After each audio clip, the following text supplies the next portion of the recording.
Hey friends, if you wish to format a Google Doc like a book, then please watch this video.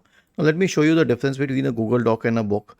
So when you're using an online document, space, it should be readable basically. So there is 1 inch space on every end if we are using inches as the benchmark.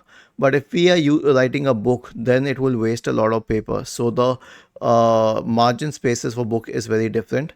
Here's what you'll have to do. Click on File, select page setup. Now as far as the margins is in inches, change it to 0.11811. Okay, and then copy it for all of these and then click on OK. And this is how you make it into a book. This is what a book looks like. Okay, so this is just a small story that I copied here, generated through AI, and you can create a lot of these. Was this helpful? If yes, then please subscribe to the channel.